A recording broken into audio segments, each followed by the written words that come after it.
ఓం శ్రీమాత్రే నమః. నమస్కారం. ఈరోజు మన కార్యక్రమంలో విష్ణు సహస్రనామంలోని విశ్వవర్ణన గురించి తెలుసుకునే ప్రయత్నం చేద్దాం. మనం నివసించే ఈ విశ్వం, సౌరమండలం, భూమి ఇవన్నీ కూడా అనేక అద్భుతాలకి నిలయాలు.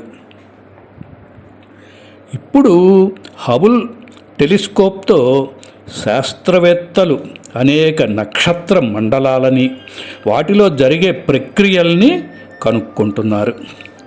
కానీ తపోశక్తి సంపన్నులైన మన మహర్షులు ఈ సకల చరాచర సృష్టికి మూలస్థానమైన మహాశక్తి కేంద్రాన్ని ఏనాడో దర్శించారు.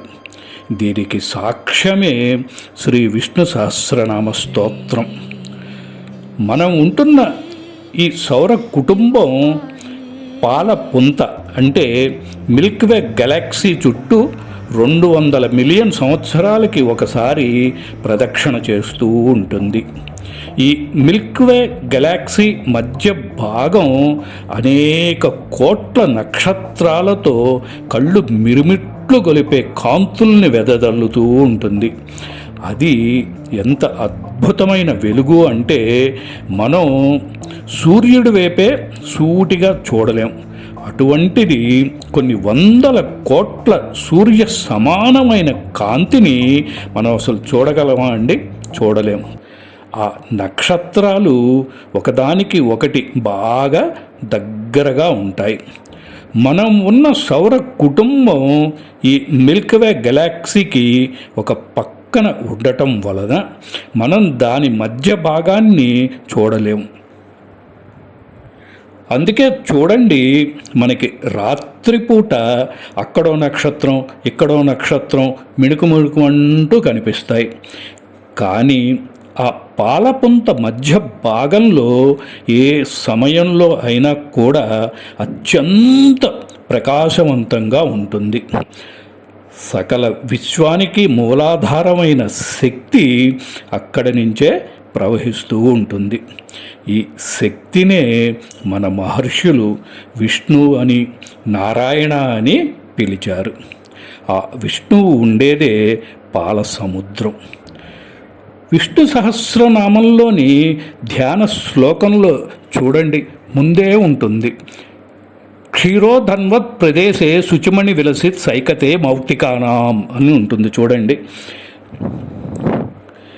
ఈ క్షీరోధన్వత్ ప్రదేశే అన్న మాటకి అర్థం అక్కడ పాలు ఉంటాయని కాదండి.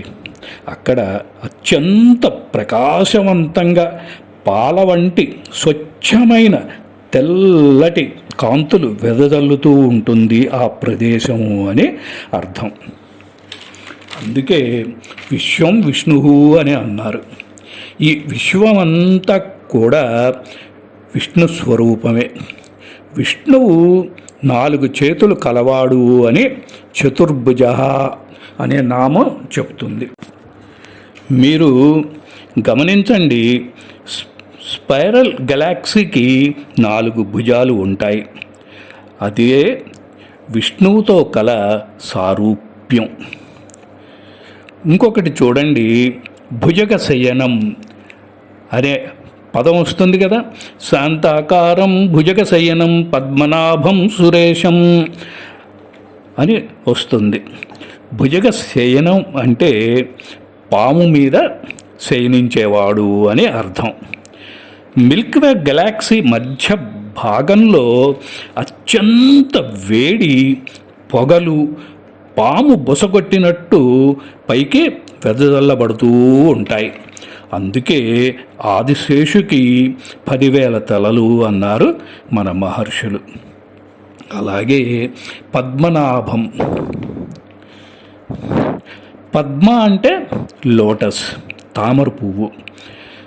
నాభి అంటే నావెల్, బొడ్డు. అంటే విష్ణువు యొక్క నాభి తామర పువ్వులాగా ఉంటుంది అని అర్థం. ఈ విష్ణు నాభి గురించి నెక్స్ట్ వీడియోలో విపులంగా వివరిస్తానండి. The navel is also called the second brain. One brain is in the head and the other is navel. So it is called solar plexus. ఇంకొక పదం చూడండి. విశ్వాధారం గగన సదృశం మేఘవర్ణం శుభాంగం. మేఘవర్ణం అంటే బ్లూ కలర్ బాడీ కలవాడు అని. బ్లూ కలర్ బాడీ అంటే that is the body is transparent అని అర్థం. అందుకే చూడండి, శివుడు, కృష్ణుడు, శ్రీరాముడు కూడా వాళ్ళ రంగు బ్లూ కలర్లోనే ఉంటుంది. అలాగే the sky is in blue, ocean is also blue in colour.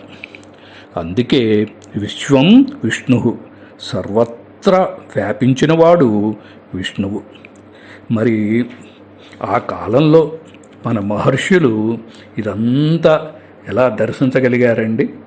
యోగ సిద్ధితో, జ్ఞాన నేత్రంతో ఇవన్నీ వాళ్ళు తెలుసుకోగలిగారు. విష్ణునాభి గురించి మరికొన్ని ఆసక్తికర విషయాల గురించి నెక్స్ట్ వీడియోలో తెలుసుకుందాం. సెలవు. స్వస్తి. విలసత్సైకతే మౌక్తికానాం మాలాక్లుప్తాసనస్థస్ఫటికమణినిభైర్మౌక్తికైర్మండితాంగః శుభ్రైరభ్రైరరభ్రైరుపరి విరచితైర్ముక్తపీయూషవర్షైః ఆనందీనః పునీయాదరినలినగదా శంఖపాణిర్ముకుందః భూః పాదౌ యస్య నాభిర్వియతసురనిలశ్చంద్రసూర్యౌ చ నేత్రే